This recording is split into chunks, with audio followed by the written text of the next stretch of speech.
Perkenalkan, nama saya Yulianisa Fitri, mahasiswi dari Universitas Islam 45 Bekasi.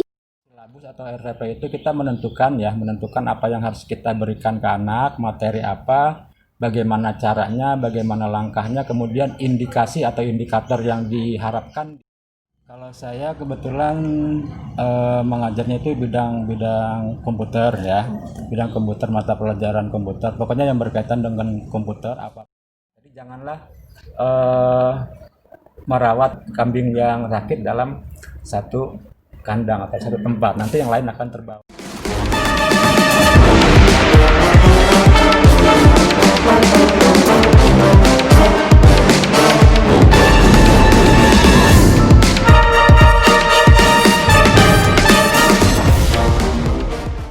Bismillahirrahmanirrahim. Assalamualaikum warahmatullahi wabarakatuh. Teman-teman semua, apa kabarnya? Semoga selalu sehat dan dalam lindungan Allah Subhanahu wa taala. Hari ini, perkenalkan, nama saya Yulianisa Fitri, mahasiswi dari Universitas Islam 45 Bekasi. Pada hari ini saya berkesempatan akan mewawancarai salah satu guru di SMPN 20 Bekasi dengan pembahasan yaitu mengenai komunikasi instruksional guru agama dalam pembinaan akhlak siswa.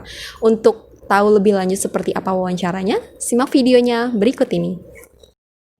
Baik Pak Rahmat, terima kasih atas waktunya pada pagi hari ini, atas kesediaannya untuk saya wawancara. Temanya atau kegiatan pembahasan yang kali ini saya akan bahas itu berkaitan dengan komunikasi instruksional guru agama dalam pembinaan akhlak siswa, tetapi di sini saya akan membahas dari kacamata seorang wali kelas. Ya Pak, karena kan fungsi wali kelas itu menjalankan aktivitas di kelas ya, melihat perkembangan siswanya di kelas dan maka dari itu saya tertarik untuk mewawancarai Bapak untuk mendapatkan informasi yang lebih detailnya.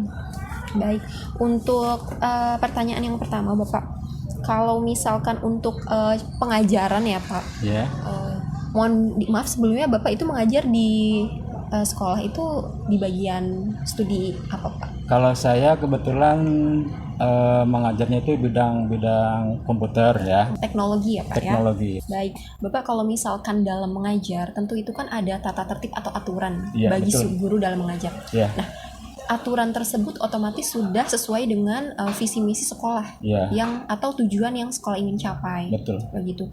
Nah, seperti apa sih Pak cara mengajar guru di sekolah itu Pak? Ya, biasanya kalau ketentuan sekolah itu satu daerah dengan daerah yang lain secara global sama ya. Yang pasti dia akan membuat siswa itu merubah perilaku dari kebiasaan yang jelek ke kebiasaan yang lebih baik.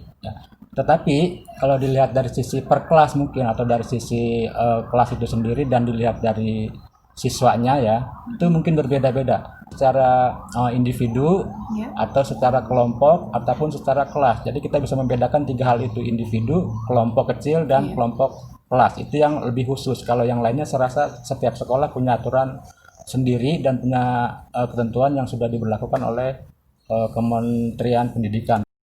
Itu juga setahu saya kan ada pedomannya atau mungkin kalau di pendidikan itu disebut dengan silabus atau RPP silabus. Silabus pengajaran. Iya, baik. Nah, RPP silabus itu apa sih Pak fungsinya untuk apa? Mungkin nanti teman-teman bisa tahu juga RPP silabus itu fungsinya. Secara fungsional silabus atau RPP itu kita menentukan apa yang harus kita berikan ke anak, materi apa, bagaimana caranya, bagaimana langkahnya, kemudian indikasi atau indikator yang diharapkan di saat pertemuan itu apa. Kemudian situasi kelas bagaimana, kemudian metode pembelajarannya bagaimana, dan terutama lagi bagaimana si anak itu bisa merespon secara interaktif. Jadi nggak sebatas guru itu ngomong dia dengerin. Jadi kita mengutamakan ada interaksi antara guru dengan siswa. Saling komunikasi, timbal balik. Dengan begitu pengajaran yang dilakukan akan lebih efektif ya Pak tentunya. Itu kira-kira kalau RPP tujuannya seperti itu, biar ada komunikasi langsung, biar siswa itu terbangkit. Jadi komunikasinya tidak satu arah ya Pak tapi dua arah. Ada umpan balik. Baik. Kalau misalkan untuk kemudian pertanyaan selanjutnya adalah kalau tugas Bapak kan di sini fungsinya sebagai guru mengajar juga dan juga wali kelas ya Pak. Iya. Nah kalau misalkan bisa dijelaskan nggak sih fungsi wali kelas atau tugas wali kelas itu seperti apa? Kalau tugas wali kelas sebetulnya dia lebih lebih umum. Kalau wali kelas kan ada tujuan utama, yaitu dia meluruskan anak-anaknya yang mungkin melanggar aturan-aturan. Nah itu dikasih tahu, kemudian bagaimana proses belajar yang baik itu di kelas bagaimana, jadi diarahkan ke semuanya.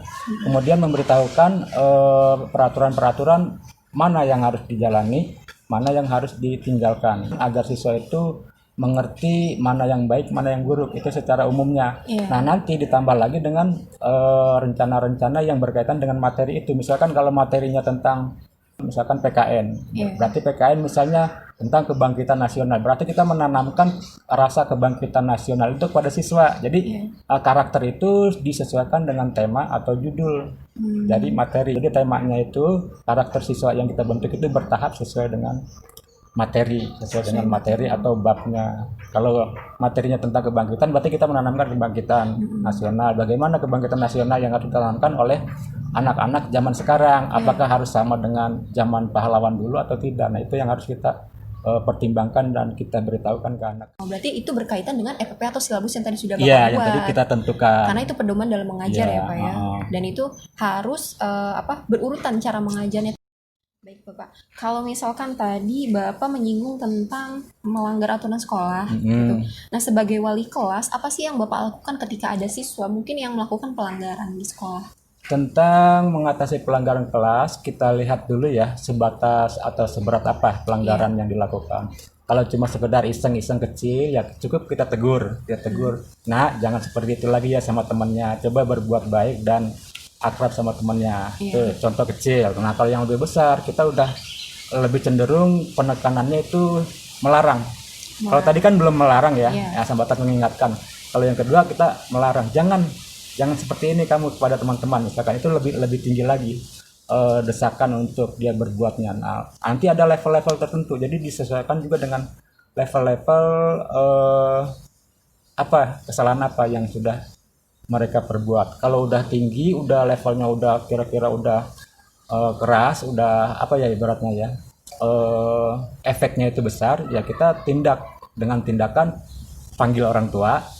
Kalau sudah sekali panggil orang tua nggak mempan, panggil lagi yang kedua kali surat peringatan, sampai 3 kali kira-kira ya nggak mempan juga, nggak mampu juga anak itu berubah, ya udah. Kita rata-rata kalau di sini tuh ya ada 40 siswa.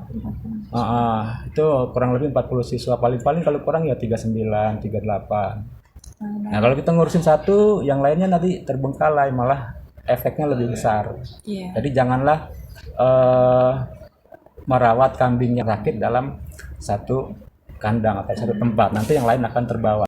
Kalau misalkan tadi terkait dengan pelanggaran ya Pak ya, itu bagaimana Bapak mengkomunikasikan apa yang Bapak lakukan, komunikasi apa yang Bapak lakukan antara Bapak dengan siswa gitu, baik dalam pembelajaran, dalam pengaturan di kelas, bahkan sampai yang ke hal-hal tindakan pelanggaran tersebut. Komunikasi apa yang Bapak gunakan? Komunikasinya, tadi sudah sedikit disinggung ya tentang komunikasi.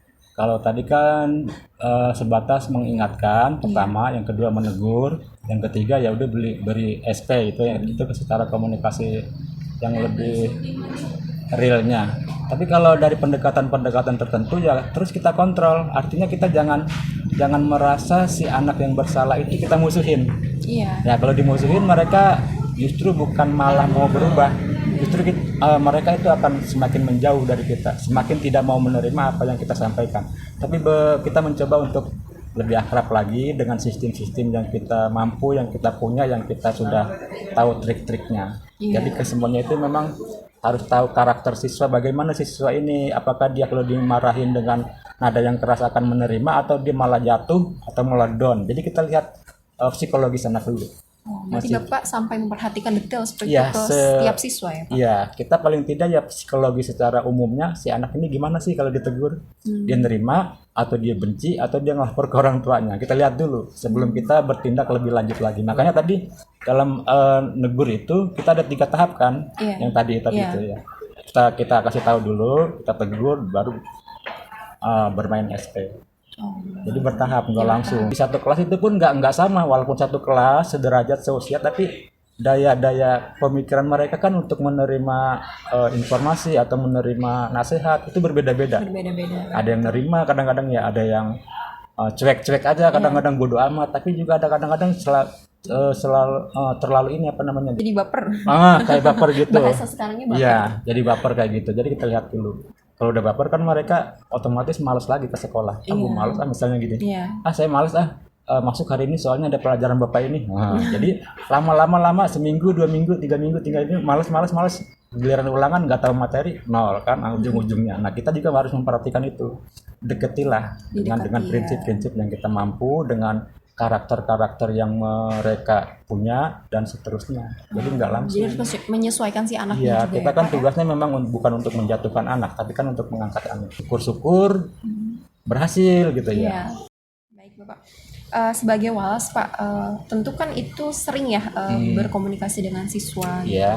Dari mulai mengurus nilai dan sampai bahkan komunikasi juga dengan orang tua gitu. Iya, betul. Nah, bagaimana sih hal-hal apa saja yang Bapak lakukan dalam menilai siswa Pak? Mungkin dari tadi melihat situasi si siswanya dalam pemahamannya, terus dalam berperilakunya. Selain itu ada lagi nggak sih Pak sebagai wali kelas Bapak dalam menilai siswa itu?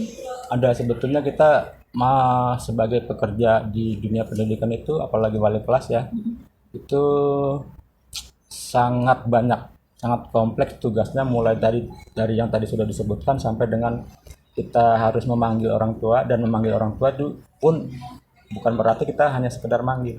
Kita harus menyampaikan apa yang sudah diperbuat sama anaknya, dan kita laporkan begini nih, dan kelanjutannya harus begini nih Bu, misalkan. Jadi si A harus kelanjutannya dalam sekian waktu, misalkan 1 minggu atau 2 minggu harus melakukan seperti ini untuk memperbaiki kesalahan-kesalahan dia. Jadi kita harus melaporkan, enggak sepihak. Kalau kita hanya menegur atau menyampaikannya kepada siswa, mungkin dia masa bodoh, ada ya, cuek bodoh amat orang tua saya nggak tahu ini. Tapi kalau kita panggil terus kita berbicara 6 mata, orang tua, siswa sama guru, itu otomatis ada komunikasi imbal balik secara langsung. Jadi kalau kita panggil jangan anaknya dulu dipanggil, besoknya baru orang tua, enggak, jadi sekaligus. Nah jadi orang tua bisa percaya langsung. Kadang-kadang kan orang tua nggak percaya, ini mah mungkin kata gurunya aja kali. Nah kan seperti begitu ya. Terus kalau kita panggil siswanya, orang tuanya nggak tahu pun, dia begini Pak, kata ibu saya begini, kata bapak saya begini, saya harus misalnya nggak sekolah, kenapa saya nggak punya ongkos. Misalkan sekarang kalau lagi masa daring seperti ini, saya nggak punya kuota, padahal orang tuanya misalkan kasih kuota yang banyak berlebihan, hanya dipergunakan untuk main game misalkan segala macam. Nah itu, jadi kita butuh 6 mata untuk menyelesaikan hal itu, nggak cuma 4 mata. Jadi ada komunikasi. Kalau anak ibaratnya bohong dikit, enggak Pak, saya kasih dia kuota setiap hari kok sekian ribu misalkan, kan di situ ketahuan. Tapi bagaimana sih Pak kerjasama yang Bapak lakukan ya antara wali kelas dengan siswa, kemudian adakah hubungannya dengan guru BK sebelum sampai pada tahap pemanggilan orang tua bahkan SP gitu? Betul. Dari tahap-tahap yang tadi itu, sebelum kita berujung kepada pemanggilan orang tua, tahap pertama kalau memang nggak berkaitan dengan hal-hal yang lebih tinggi, cukup wali kelasnya aja ngatasin. Iya. Nah kalau wali kelas kira-kira ini ada kaitannya dengan peraturan BK misalkan, kita panggil BK. Jadi ada wali kelas, ada BK, ada siswa.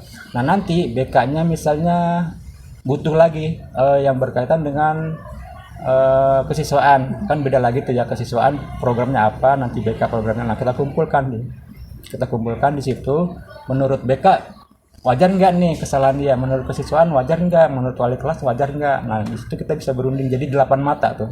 8 mata, jadi semacam di sidang dulu, anak di sidang kecil. Nah kalau kita sudah BK udah bermain, kemudian kesiswaan udah bermain, ya wali kelas udah bermain, semuanya udah bermain, baru kita bisa beranjak ke orang tua. Bu, kalau misalkan tadi kan sebenarnya saya sudah singgung ya Pak, ada siswa yang bermasalah, mohon maaf mungkin saya di sini nggak bisa sebutkan namanya, tapi Bapak tadi sudah saya brief dulu ya sebelum tag video ini. Nah menurut Bapak siswa yang tadi saya sebutkan itu seperti apa sih Pak halnya di sekolah gitu? Anak itu yang saya tahu ya, pertama dari sisi berbicara dengan teman-temannya dia agak kasar. Jadi seolah-olah dia berbicara itu seperti bukan di lingkungan kelas, seperti bukan di lingkungan sekolah, tetapi kayak di lingkungan mereka sedang ngumpul-ngumpul gitu, dengan teman sebayanya, dengan teman sebayanya, dengan teman seusianya. Jadi ngomongnya seperti itulah. Mungkin Anda bisa bayangkan bagaimana sih anak-anak kalau lagi pada ngumpul ngomongnya. Iya. Nah, itu dia berlakukan di dalam situasi yang resmi di kelas. Apa yang dia lakukan di luar kelas dibawa-bawa, baik sikap, perbuatan dan perkataan itu semuanya nggak ada yang dilewati di dalam kelas itu. Semuanya dipakai apa yang dia lakukan di luar kelas, di luar rumah dipakai di ruangan itu. Kan seharusnya bisa ngontrol mana ruangan yang harus berbicara baik, mana ruangan yang harus berbicara resmi, dan mana ruangan yang harus berbicara reman-reman gitulah. Iya. Nah, apa namanya, kayak bahasa gaul itu kan nggak seharusnya bahasa gaul itu dipakai di sekolah.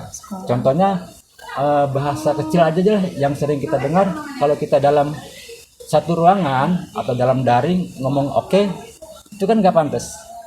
Ya, misalkan saya nyuruh anak-anak begini, anak-anak coba dipahami ya kalimat-kalimatnya tadi. Oke Pak, pantas nggak? Ya kan seharusnya baik Pak, iya Pak, atau iya Bu, baik Bu, kan seperti itu. Kalau oke itu kan boleh-boleh aja ngomong antara siswa dengan guru kata-kata oke, tapi lihat situasinya, lagi dalam jam yang resmi atau jam yang biasa atau seperti apa. Harus bisa menempatkan. Iya, harus bisa menempatkan. Guru itu biasanya tidak baik menggunakan kata tolong. Nah, tolong ya. Nah, tolongnya kerjakan ini, itu sebetulnya nggak boleh. Jadi seolah-olah guru di situ kayak minta tolong banget gitu, kayak nggak ada daya upaya. Jadi kalau menurut saya pernah dulu dikasih pengarahan seperti itu, jangan berkata tolong. Kalau mungkin ini yang saya maksud tadi Pak, mohon maaf, maksudnya dari siswanya. Jadi siswa itu jangan lupa tolong, maaf dan terima kasih kepada guru gitu. Jadi bukan pihak pendidik yang menggunakan kata tersebut. Iya, jadi jangan tolong ya Nak di ini. Jadi coba kata-katanya diganti, coba Nak kerjakan yang ini. Jadi kalimatnya instruksinya langsung ya Pak kepada kalimat perintah. Iya, jangan minta tolong. Kalau minta tolong kayaknya nah tolong kerjain. Jadi anak juga kalau merespon kata tolong itu dia cuma minta tolong. Tapi kalau coba kerjakan itu kan ada sedikit, walaupun nggak langsung tapi ada di situ ada makna perintah. Iya, ada makna perintah. Iya. Tadi kan sudah dijelaskan juga ya mengenai pelanggaran yang dilakukan itu siswa tersebut sering menggunakan kata-kata yang tidak pantas di dalam kelas maupun sekolah. Iya. Ya, selain itu mungkin ada pelanggaran lainnya apa mungkin telat datang ke sekolah? Iya, betul ada. Dari sisi yang lainnya beberapa kali telat masuk gitu ya. Iya. Atau terkadang ketika lagi ada jam-jam yang agak kosong suka keluar kelas, entah itu alasannya kemana yang pasti dia keluar. Entah itu alasannya betul atau tidak ya, yang pasti dia keluar. Kemudian dari sisi tindakan-tindakan yang lain selain yang kata-kata tadi ya mungkin kayak usil-usil gitulah, usil sama temannya ya. Misalkan kalau dibilang usilnya itu ya mungkin nggak terlalu parah, cuma sekedar hanya iseng gitulah. Tapi kan dari isengnya itu kalau keseringan nanti akan membuat si teman-temannya yang merasa diisengin itu kayak kesel gitu ya. Nah udah kesel gitu nanti akan terjadi keributan kan, memacu untuk ribut, kayak sebel sama dia, kayak ibaratnya berantem lah. Itu yang kita cegah. Jadi penanganannya ya coba jangan berbuat iseng kepada sesama teman, apalagi dalam satu kelas. Itu dari tindakan ya. Kalau tadi kan dari perkataan, sekarang dari tindakan. Ya coba diulang lagi yang tadi. Iya. Pertanyaan selanjutnya nih Pak, dari hal-hal semua yang tadi udah Bapak jelaskan mengenai proses cara mengajar, terus proses pembelajaran siswa sampai pada tahap penanganan yang siswa yang melakukan pelanggaran gitu. Nah dari kesemuanya, bagaimana sih cara Bapak membimbing siswa itu Pak, sehingga siswa itu mau mendengarkan pelajaran, mau berubah menjadi lebih baik gitu. Ini mungkin bukan tugas guru agama aja kan, tapi betul. Semua guru bidang studi gitu. Nah, Bapak sebagai wali kelas dari kacamata Bapak sebagai wali kelas itu seperti apa sih cara membimbing siswa? Karena biasanya kalau wali kelas itu harus lebih dekat dong dengan siswa. Ya kan, karena ya mau tidak mau nilai harus, Bapak yang mengurus gitu. Mengelola. Iya, mengelola. Nah, itu seperti apa sih, Pak? Iya. Kalau secara umum ya dari per kelas itu kita kasih gambaran aja secara umum dulu. Misalkan ketentuannya sekolah itu harus jam sekian masuk, berarti jam sekian itu udah harus ada di situ. Kalau ternyata lewat itu masing-masing menit, misalnya lewat 5 menit sanksinya apa, 10 menit apa, 15 menit apa itu berlevel juga sanksinya. Atau kalau di tempat saya yang biasa itu biasanya kalau telat 5 menit misalkan disuruh ngafal ini, ngafal. Kalau sebelum dihafal berarti belum diizinkan. Nah itu harus ada konfirmasi dulu, jangan nanti guru yang udah ada di kelas menyatakan si anak ini alfa karena nggak ada kabar, padahal dia lagi ada di depan, lagi terlambat, lagi dikasih sanksi misalkan menghafal tadi. Jadi ada yang tugas piket hari itu pagi itu misalkan biasanya kan OSIS ya, OSIS beserta anak buahnya tuh menahan teman-temannya itu yang telat. Jadi harus ada konfirmasi, yang bertugas itu mengonfirmasikan ke ketua kelasnya masing-masing, ini anak ini temannya sedang ini ada di sini ini gitu. Jadi jangan diam aja. Itu yang pertama dari sisi peraturan. Yang kedua dari sisi yang tadi masuk juga di dalam kelas nggak boleh ya misalnya ngeluarin bajunya nggak rapi atau dibuka kancing, itu secara umum. Nah kalau yang cewek ya mungkin jilbabnya ya, kalau yang muslim jilbabnya harus seperti apa, nggak boleh terbelah di sini atau cuma dikasih jarum cuma di tengah aja sehingga yang lainnya enggak. Nah itu seperti ketentuan umumnya. Yang ketiga mungkin kalau ada yang mau izin keluar itu berkatanya seperti apa, jangan melonong aja. Misalkan angkat tangan dulu, Pak maaf, atau Bu maaf saya mau ke kamar mandi atau ke kamar kecil. Jadi jangan kucuk-kucuk jalan melonong gitu. Itu secara umum. Nah mungkin nanti banyak hal lagi tergantung kepada situasi kelas yang ada. Tergantung situasional ya Pak. Iya, situasional. Kalau misalnya kelasnya memang gampang diatur, artinya kita nggak terlalu banyak ngasih wejangan seperti itu, cukup poin-poinnya aja. Tapi kalau satu kelas memang semuanya kira-kira susah untuk memahami prosedur itu, kita berarti harus berulang-ulang ngasih tahunya, bisa tiap hari dan seterusnya. Nah nanti setiap guru pun kita ada konfirmasi, oh si anak ini dia kalau nggak mau begini, kalau gini, itu kita harus ada kerjasama dengan guru mapel yang lain, jadi kita kasih tahu. Atau ketika guru lain menghadapi masalah kepada anak itu, si guru itu pun harus melapor ke wali tadi kelas, anaknya gini, terus saya kasih tindakan gini. Jadi besok kita ingatkan, nah besok kamu jangan begini lagi ya sama mata pelajaran ini. Itu secara kontinu ya, secara kontinu seperti itu, jangan kita cuekin. Bahkan jangan sampai kita marahin kalau memang anak itu melanggar peraturan, jangan kita langsung marahin, tanya dulu sebetulnya yang mana. Terkadang kan mereka suka main salah-salahan ya.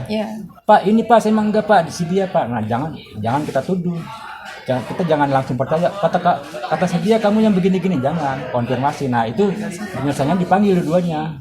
Jadi benar nggak apa yang dituduhkan? Enggak, berarti kan kalau misalnya dia ada berdua, benar nggak kamu di gini? Enggak Pak saya nggak begini, tapi gini kan ketemu. Tapi kalau kita panggil satu-satu ya sampai kapan ketemunya? Masing-masing nanti saling menjelekkan. Ada konfirmasi di situ berarti ya? Iya. Baik. Untuk pertanyaan selanjutnya nih Pak, apa sih alat penilaian Bapak dalam menilai siswa di sekolah itu? Ya. Tentunya kan kalau Bapak kan mengurus juga nilai raport, nilai keseluruhan pelajaran. Terus Bapak otomatis harus memberikan dong, menganalisis anak ini nilainya seperti apa gitu. Sehingga Bapak tahu karakter siswa ini gitu kan. Bagaimana Bapak menilai siswa Pak? Iya. Apa tolak ukurnya, apa yang Bapak lihat? Tolak ukurnya sebetulnya dari 3 hal ya. Pertama dari sisi keagamaan. Keagamaan itu bisa dalam kategori sikap dia, bagaimana, terus dari sisi kehadiran, kemudian dari sisi tingkah laku juga. Jadi kesemuanya yang tadi disebutkan itu berpengaruh ke nilai. Semuanya yang dilakukan si anak itu semuanya berlaku ke nilai. Nah cuma nilai itu berapa persen yang harus misalkan harus dikurangin kah, harus ditambah kah, atau bagaimanakah. Jadi realisasi nilai itu yang pertama kita ambil dulu nilai objektifnya, kemampuan siswanya sebatas mana. Misalnya kalau nilai ulangan objektifnya memang dia dapatnya misalkan 80, ya udah kita ambil dulu sesuai nilai aslinya. Nanti kita lihat lagi sikap dia bagaimana ya. Terus tugas-tugas harian dia bagaimana ya, terkumpul atau tidak, atau nggak pernah ngumpulin atau rajin ngumpulin. Nah itu kesemuanya nanti kan ketika itu akhir semester akan direkap. Jadi kesemuanya ada faktor kebiasaan mereka atau akhlak ya, kemudian ada tingkah laku yang lainnya secara budi pekerti mungkin, itu semuanya dikaitkan. Semuanya Nah, selain nilai objektif tadi. dan di situ akan terlihat nilai akhirnya ya Pak? Ya, nanti nilai akhirnya seperti apa? Gede. Bisa aja kalau nilai ulangannya bagus, tinggi, tapi dia kesehariannya misalkan tingkah lakunya kurang baik, nah itu akan berpengaruh, akan menurun. Karena nanti dirata-ratakan. Contohnya gini, nilai agama 60. Iya. Kenapa 60? Karena mungkin tingkah lakunya dari sikap ya, bukan nilai agama ulangannya ya. Iya. Intinya dari sikap dikurangin. Terus yang kedua misalkan nilai apa lagi tuh, nilai mata pelajaran yang lain misalkan 80. Nah itu kan nanti semua rata-rata itu akan berpengaruh. Dari 60 misalkan yang kedua 80, mapel yang ketiga misalkan 70. Nah tinggal ditambah, dirata-ratakan berapa nilai si anak itu. Semakin banyak nilai yang kurang, maka rata-ratanya nanti akan otomatis akan berkurang juga, walaupun nilai-nilai yang lainnya bagus, tapi efek-efek yang nilai harian, prosesnya itu yang penting. Prosesnya. Proses dalam belajar itu penting ya. Ya, nilai proses itu adalah nilai harian ya, nilai harian kesehari-hariannya. Kalau nilai kesehariannya bagus, terus ditambah nilai misalnya pas, penilaian akhir semesternya bagus, itu akan jadi bagus. Nah, kebanyakan kan anak-anak suka gini, nilainya bagus nih, lagi pas atau PTS bagus ya, karena mereka belajar dalam 1 minggu ya. Tapi di sisi proses hariannya kadang-kadang mereka nggak hiraukan. Kadang-kadang ada gurunya dia minta pura-pura, Pak mau ke kamar mandi, tapi nggak balik-balik lagi sampai gurunya udah selesai. Nah kan seperti itu. Nah, bagi anak yang malas atau anak yang lagi nggak mood belajar, bisa aja dia beralasan mau ke kamar mandi tapi nggak muncul lagi. Nah itu kan nanti ketika di situ ada nilai proses, misalkan si guru tadi mau tes misalkan 1 soal 2 soal, kok kebetulan dipanggil anak itu nggak ada, kan nggak bisa jawab. Kalau nggak bisa jawab kan poinnya 0. Nah itu akan mengurangi. Jadi nilai prosesnya itu yang lebih penting selain nilai PTS, PAS atau nilai-nilai yang lainnya. Bapak, saya mau tanya juga nih, mungkin kan Bapak mengajarnya tentang teknologi informasi komunikasi yaitu komputer gitu. Tapi saya ingin bertanya Pak, dari kacamata wali kelas, menurut Bapak pelajaran pendidikan agama itu penting nggak sih dalam proses pembentukan akhlak gitu? Karena kan yang tadi Bapak jelaskan juga ya, misalkan kamu nggak boleh telat, kamu harus berbicara yang baik, itu kan salah satu pembentukan sikap ya Pak. Iya betul. Begitu. Nah, kalau misalkan kita kan seorang muslim, tentu di agama itu diajarkan.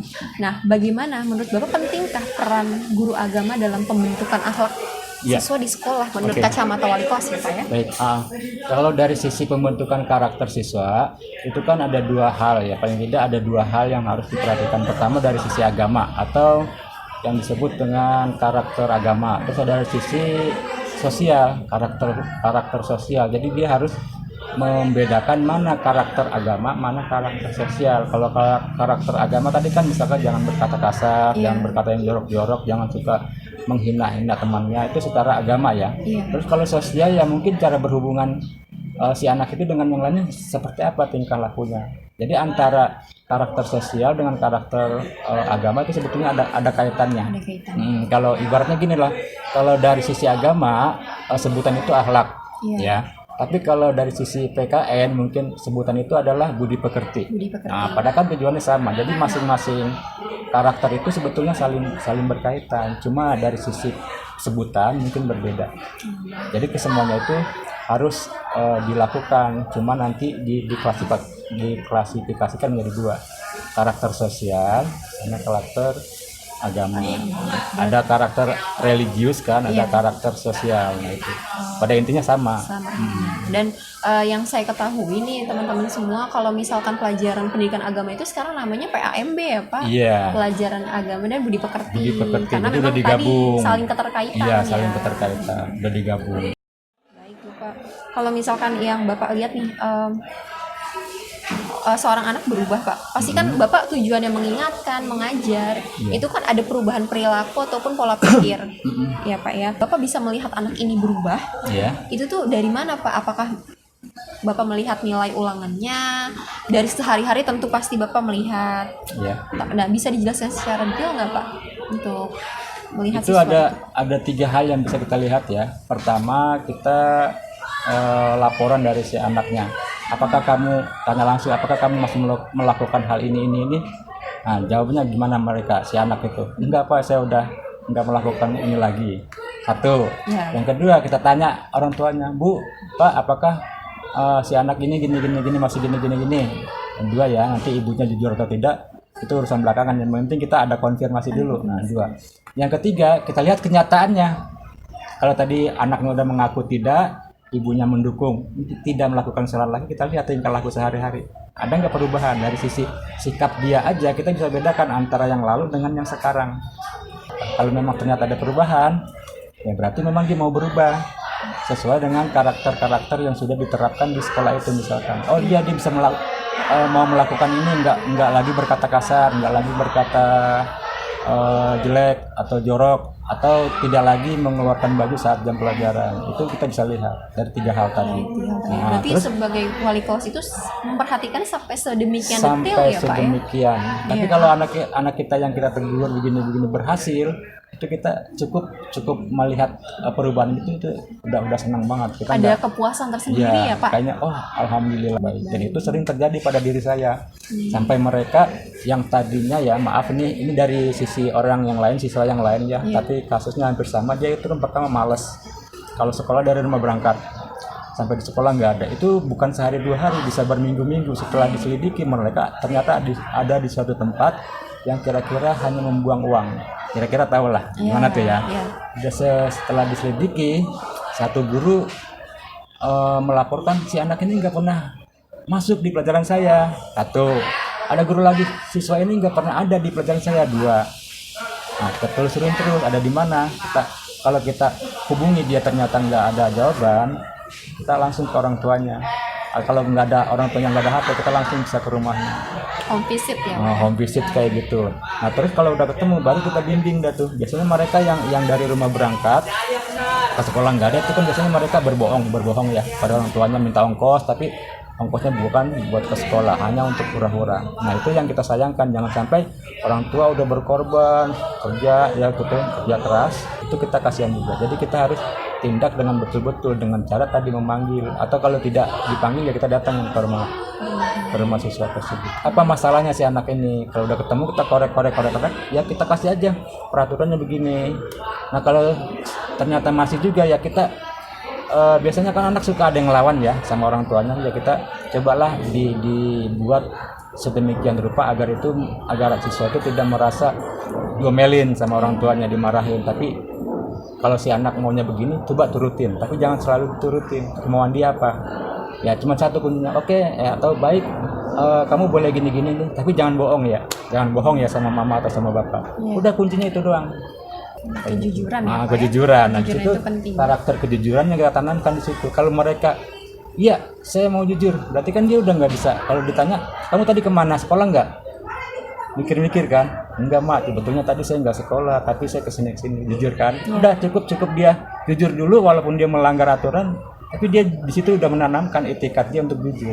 Dan contohnya sekarang si anak itu jadi ranking 1, ranking 2.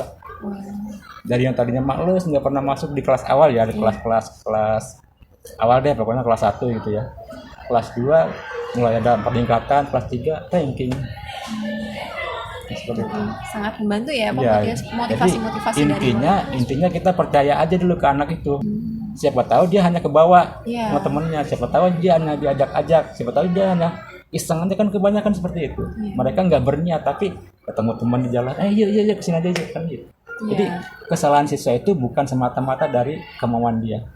Itu intinya. Tapi ada faktor juga dari faktor X ya. Nah Bapak, kalau misalkan tadi kan saya sempat menanyakan siswa yang saya sudah sebutkan tadi di awal, itu kalau Bapak sekarang lihat ya waktu di kelas 10 gitu, itu ada peningkatan nggak sih Pak, perubahan? Misalkan mungkin tadi yang Bapak bilang gitu, bahwa dia melanggar bukan karena keinginan, tapi karena ada faktor yang lain. Nah Bapak lihat nggak sih sekarang tuh anaknya ada perubahan nggak sih? Kebetulan sejak waktu itu kan ketika anak tersebut mau naik ke jenjang ke kelas yang berikutnya ya, itu kan udah sempat diwanti-wanti juga, karena itu udah sekian kali ya disampaikan ke orang tuanya ya. Kalau ke anaknya sih sering, cuman di sisi penglihatan saya ketika saya sedang mengajar di kelas tersebut, dia ada perubahan. Nada omongannya agak sedikit lembut, tingkah lakunya agak sedikit sopan, enggak, di pelajaran saya enggak pernah keluar lagi. Itu dari sisi pandangan saya secara pribadi dulu ya. Iya. Kalau dari mata pelajaran yang lain, mungkin saya nggak tahu apakah dia melakukan hal yang seperti itu atau tidak gitu, atau dia hanya takut kepada wali kelasnya aja, takut nggak naik misalkan. Iya. Seperti itu kan kita nggak tahu juga. Tapi kita bisa korek di akhir kegiatan mereka untuk memperoleh nilai akhir itu, misalnya kenaikan kelas atau semester, kita bisa lihat nilai-nilai itu ada perubahan nggak dari mapel-mapel yang tadi guru-gurunya udah ngelapor. Yang tadi saya bilang, Pak, anak bapak yang ini nggak pernah masuk pelajaran saya gitu kan misalnya ya. Kita lihat di pelajaran itu ada perubahan nggak. Kalau ada perubahan berarti sama, dia mau berubah di mata pelajaran saya, mau berubah di mata pelajaran guru yang lain. Dari situ, dari nilai kita bisa lihat. Kalau dari tingkah laku mungkin kita amatin aja, ketika kita lagi ngajar di kelasnya bagaimana, ketika di luar kelas dia ngomongnya bagaimana ke teman-teman. Itu kita bisa lihat dari sisi nilai, dari sisi tingkah laku, sama yang tadi satu lagi tuh, dari nilai dan tingkah laku sama kehadiran. Si anak itu kalau yang tadinya malas, kira-kira kita lihat aja absennya ada nggak alfa gitu loh. Dan Bapak bisa menyimpulkan bahwa anak ini masih dalam proses tapi sudah ada perubahan ya? Iya, Pak, masih dalam proses, tapi justru proses itulah yang sangat besar manfaatnya dibandingkan dengan hasilnya yang hanya kita menginginkan hasilnya aja, pokoknya kamu harus begini. Begitu ya? Iya. Enggak, justru kita kontrol dari prosesnya itu. Tahapan-tahapan dia merubah pola hidup itu bagaimana. Kalau kita ingin tahu aja, siapa tahu dia cuma di ujungnya aja, ketika kita mau lihat aja dia berbuat baik, atau dia berbuat sesuatu yang baik itu hanya ketika melihat kita. Itu enggak bisa kita seperti itu. Jadi kita harus kontrol bertahap. Jangan cuma dari awal kita kasih peringatan terus kita ngeliatnya di ujung, di tengah-tengah dia melakukan apa kita nggak tahu gitu ya. Baik Bapak. Nah, terkait dengan hal semua tadi ya Pak, dalam proses mengajar itu kan pasti ada persiapan yang dilakukan oleh guru ya Pak ya. Kalau misalkan dalam proses pengajaran itu apa yang Bapak lakukan sebelum mulai mengajar? Persiapan dari sisi yang mana? Administrasi atau apa? Dari materi. Oh, dari materi. Kalau dari materi, kalau tadi kita berbicara dari administrasi ya, yang RTP sama kurikulum, batasan dan seterusnya. Nah, kali ini berkaitan dengan materi, paling tidak kita itu harus mempersiapkan beberapa jam sebelum kita masuk kelas. Misalnya kalau masuknya pagi ya tentunya pagi-pagi tadi kita harus sudah tahu apa yang harus kita sampaikan, kalimatnya, materinya sesuai apa tidak. Jangan kita ucuk-ucuk datang ke sekolah tiba-tiba ngasih tugas. Iya. Nah, anak juga nanti bingung. Jadi harus kita sesuaikan dengan temanya juga, dengan kemampuan si anak itu bagaimana. Jangan tiba-tiba kerjakan ini soal misalkan sekian puluh soal, sementara kita belum ngasih penjelasan materi itu kayak gimana. Jadi harus kita baca dulu. Oh, ini materi ini cocoknya dibuat dalam konsep seperti ini metodenya. Jadi materi itu pun metodenya harus disesuaikan dengan RPP yang tadi. RPP yang tadi disinggung di awal ya Pak? Iya, yang tadi di awal. Jadi pokoknya kesemuanya itu antara RPP kemudian yang lain harus sesuai dengan metode, harus sesuai juga dengan materi. Dan materi itu tentunya kita dari jauh-jauh hari harus tahu dulu materi ini intinya kayak gimana sih. Kalau ada temannya satu kelas terlalu pintar atau terlalu apa, dia jangan merasa gini, tapi imbangilah biar jadi rata-rata gitu. Oke, dia punya kelebihan tapi imbangi temennya. Jangan, Pak saya mau udah paham ini Pak, lanjut aja. Pak saya udah ngerti ini, lanjut aja. Jangan seperti itu. Dia paham untuk dirinya sendiri. Oke, nggak masalah, dia lebih dulu paham. Tapi lihat teman-temannya yang lain. Apakah yang tadi harus 2 kali dijelasin baru paham, atau mungkin harus 3 kali dijelasin baru paham, kan beda-beda itu. Jadi jangan kita di awal sama di akhir, justru bertahap itu semuanya. Prosesnya itu justru di prosesnya itu yang kita pentingkan.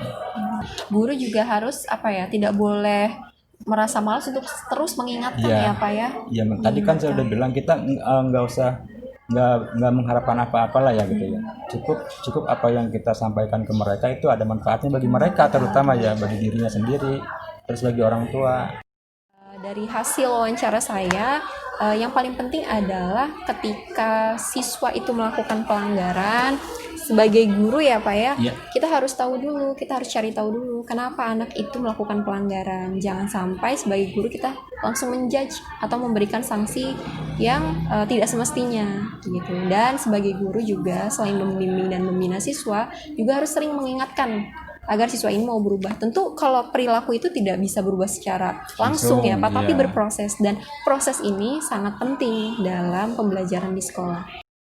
Demikian wawancara saya kali ini dengan Bapak Rahmat. Terima kasih atas waktunya. Iya, Saya terima kasih akhiri. juga. Wassalamualaikum warahmatullahi wabarakatuh.